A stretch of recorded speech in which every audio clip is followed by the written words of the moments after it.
All right, students. Now next we will see how to define composition of two functions और उसको compute किस तरह से करते हैं। डेफिनेशन पहले देख लेते हैं। सपोज करें एक फंक्शन है हमारे पास जो कि डिफाइंड है a से सेट b तक, and we have another function g which is defined from b to c. Then f और g की कंपोजिशन g कंपोजिशन f, इसको डिनोट करते हैं सर्किल के साथ। g सर्किल f भी पढ़ सकते हैं, g composition f। It is defined from set a यानी f की डोमेन से टू g की को डोमेन तक।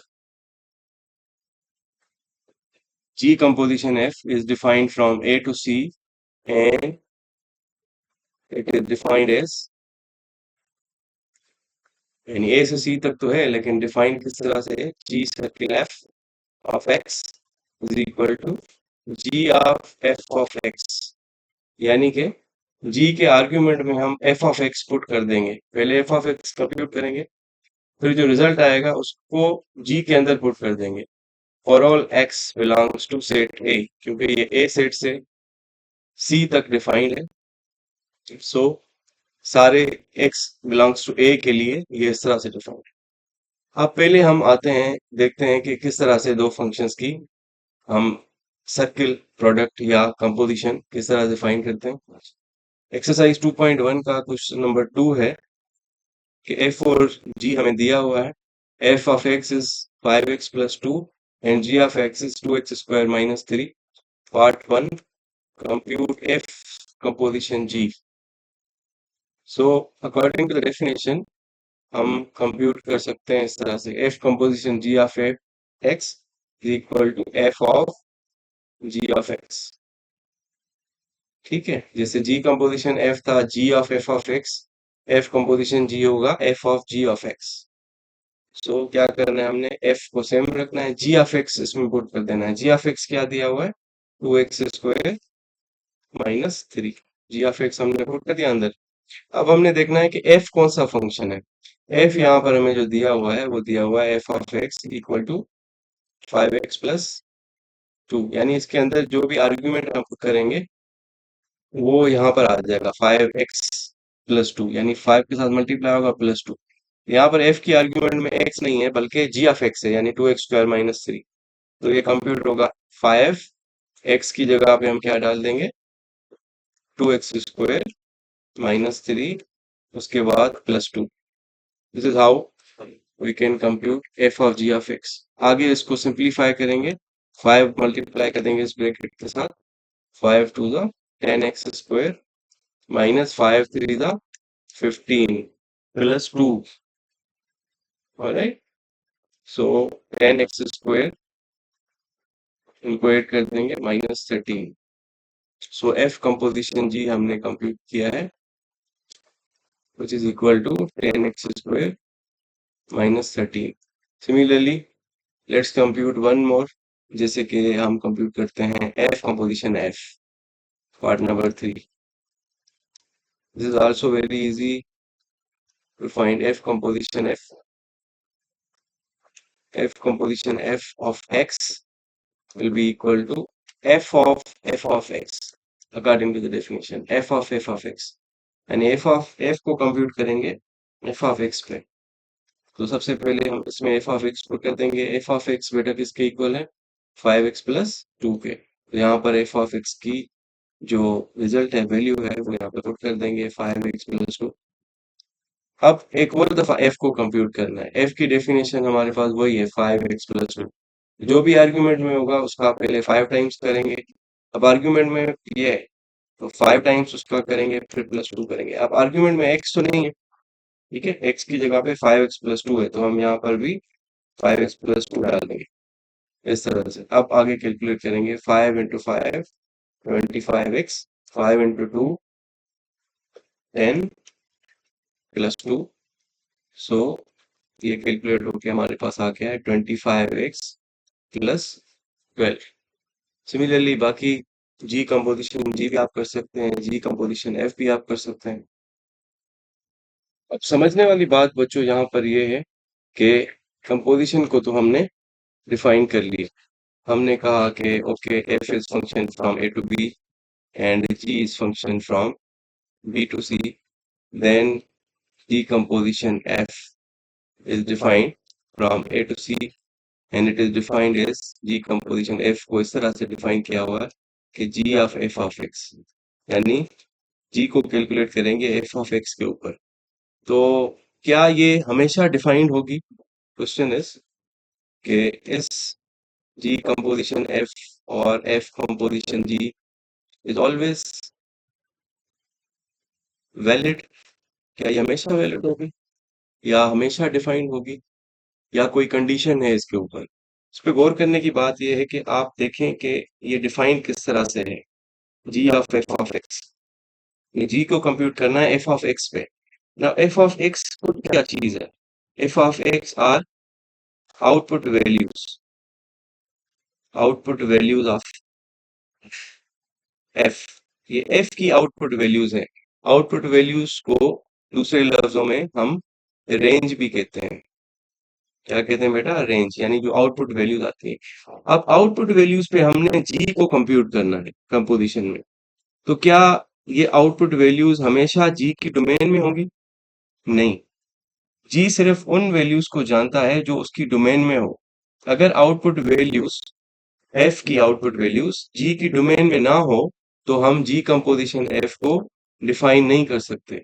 सो जी कंपोजिशन एफ तभी वैलिड होगा, उसकी डेफिनेशन ये वाली जी ऑफ एफ ऑफ एक्स तभी वैलिड होगी अगर ये वाली जो एफ की आउटपुट वैल्यूज हैं ये जी की डोमेन में है। तो हम कहते हैं okay the condition for existence of G composition F is के एफ की जो रेंज होनी चाहिए आउटपुट वैल्यूज वो जी की डोमेन का हिस्सा होना चाहिए। अदरवाइज जी जो फंक्शन है वो आइडेंटिफाई नहीं करेगा तो कंप्यूट कैसे करेगा?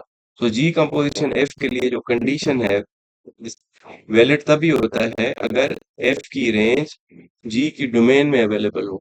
वो आपका यहाँ से क्लियर होता है इस डेफिनेशन से कि इनपुट वैल्यू जो हमें डाल रहे हैं वो जी की डोमेन में तो होनी चाहिए ना। अगर डोमेन में नहीं है तो हम किस तरह से कैलकुलेट कर सकते हैं? इस कंडीशन को समझने के लिए आए हम एक एग्जांपल देखते हैं। फर्ज करें हमारे पास दो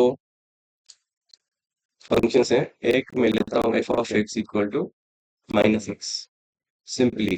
दूसरा फंक्शन में लेता हूँ G of X equals to square root of X. F is defined from R to R and g is defined from positive values to r. Alright. So now let's see क्या हम g composition f इस तरह से compute कर सकते हैं? क्या ये डेफिनेशन वैलिड है या नहीं है वैलिड? ये देखने के लिए हम क्या करेंगे, देखें f की रेंज क्या है। f ऑफ x आपके पास है माइनस एक्स और इसमें अगर हम पुट करते हैं 1 तो आपके पास फंक्शन की वैल्यू क्या आती है? -1 पुट करते हैं अगर तो रिजल्ट आउटपुट क्या आएगा? -1। देखो बेटा अब जी ऑफ एक्स को, जी कंपोजिशन एक्स एफ को हम कंप्यूट करते हैं कहाँ पर? 1 पे।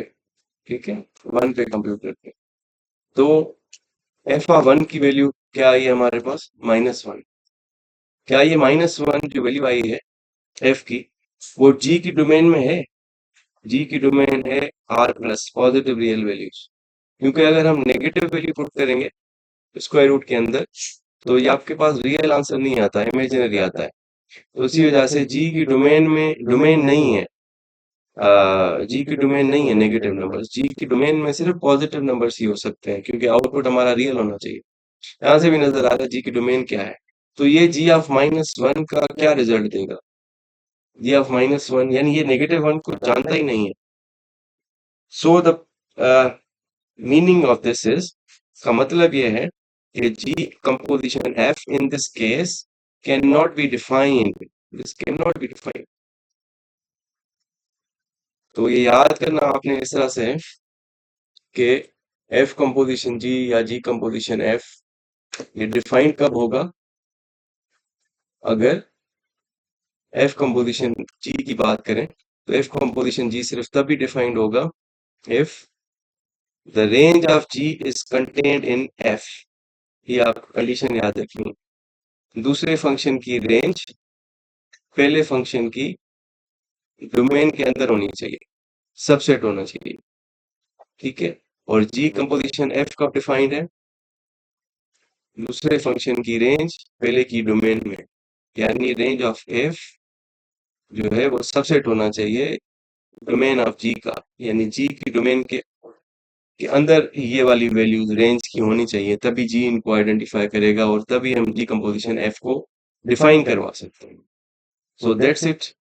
कंपोजिट फंक्शन हमने कर लिया और कंपोजिट फंक्शन को देख भी लिया कि क्या कंडीशन है उसकी वैलिड होने की या कंपोजिशन कब फाइंड कर सकते हैं, और उसके बाद हम आगे नेक्स्ट एक्सरसाइज के क्वेश्चंस कर सकते हैं इजीली। वैसे ये जो कंडीशन है ये डिटेल में एक्सप्लेन नहीं है जिस तरह से मैंने यहाँ पे एक्सप्लेन की है, किताब में इस तरह से एक्सप्लेन नहीं है, लेकिन ये आपकी जहन में होना चाहिए कि जी कंपोजिशन एफ हमेशा हम नहीं निकाल सकते या एफ कंपोजिशन जी हमेशा नहीं निकाल सकते, उसकी कंडीशन है।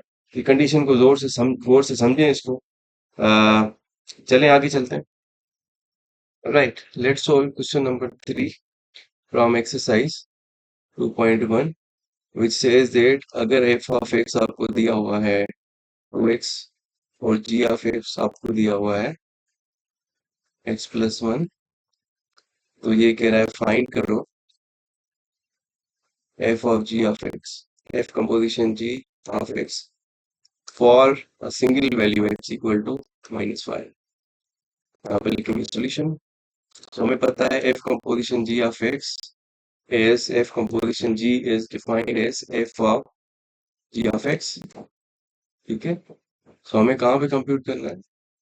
-5 पे, तो हम सिंपली -5 पुट कर देंगे both sides, put x equal to -5 बोथ साइड्स, तो f ऑफ g ऑफ -5। अब बच्चों देखिए हमें पहले g ऑफ -5 चाहिए, वो हम इसमें पुट कर देंगे। भले आप g ऑफ -5 अलग से कंप्यूट कर लें या g ऑफ -5 डायरेक्टली यहाँ पे पुट करते हैं, मैं डायरेक्टली करता हूँ। g ऑफ -5 क्या होगा बेटा? इस फंक्शन g को कंप्यूट करेंगे -5 पे, तो साइड पे मैं लिख देता हूँ g ऑफ -5 होगा -5 + 1, ठीक है। तो मैं यहाँ पर कर देता हूँ -5 + 1, -5 + 1 आपका आ गया -4। अब f को -4 पे कंप्यूट करना है। f की डेफिनेशन क्या है बेटा? 2x, तो x की जगह पे हम -4 डाल देंगे, -4, 2 4 जा -8। So this is the value of f composition g for x equal to -5। चलें जी नेक्स्ट क्वेश्चन देखें, एक्सरसाइज 2.1 का नंबर 4। f of x हमें दिया हुआ x plus 3 and g of x दिया हुआ है x², और हमें कहा गया है कि फाइंड करो g composition f of x और x equal to 1। G composition f हमने फाइंड करना है x इक्वल टू 1 के लिए। According to the definition g composition f क्या होगा? g of f of x, ठीक है। तो हम इसमें वो साइड्स पुट कर देंगे x इक्वल टू 1, क्योंकि हमें चाहिए ही सिर्फ 1 के लिए, जैसे नंबर 3 किया था उसी तरह से। जी कंपोजिशन f x की जगह पे 1 पुट कर देंगे, g ऑफ f ऑफ 1 यहाँ पर भी x की जगह पे 1 पुट कर दिया हमने। अब फिर f ऑफ 1 फाइंड कर लेते हैं कि f ऑफ 1 क्या होगा, भले आप साइड में कर लें। f ऑफ 1 बच्चों होगा, इस फंक्शन में पुट कर देंगे f ऑफ x, क्योंकि x प्लस 3 है तो x की जगह 1 डाल देंगे, तो 1 + 3 यानी कि 4। अब आप यहाँ पर f ऑफ 1 की जगह पे 4 रख दें। अब g अप्लाई होगा 4 के ऊपर, यानी g को कंप्यूट करना है 4 पे। g की डेफिनेशन है x², तो जब इसके आर्गुमेंट में 4 पुट करेंगे तो हो जाएगा 4²। 4 का स्क्वायर होता है 16। So this is the answer. G composition f 1 के ऊपर जो है ये 16 आंसर दे रहा है। सो बच्चों 2 से लेके 4 तक एक्सरसाइज 1.2 के जो क्वेश्चंस हैं वो सिमिलर थे, तो इसीलिए हमने ये सारे कर लिए, सारे इजी हैं। अब आगे जो 6 से आगे क्वेश्चंस हैं वो इनवर्स में हैं, इनवर्स फंक्शंस पे। इसलिए पहले हमें अंडरस्टैंड करना पड़ेगा कि एफ इनवर्स कैसे फाइंड करते हैं और क्या वो हमेशा एग्जिस्ट करता है या नहीं करता, और फिर हम आएंगे कंपोजिशन के इनवर्स पे, और फिर बाकी remaining part of the exercise हम सॉल्व कर सकते हैं। For now I am signing off. Thank you so much guys. अल्लाह हाफिज। Take care.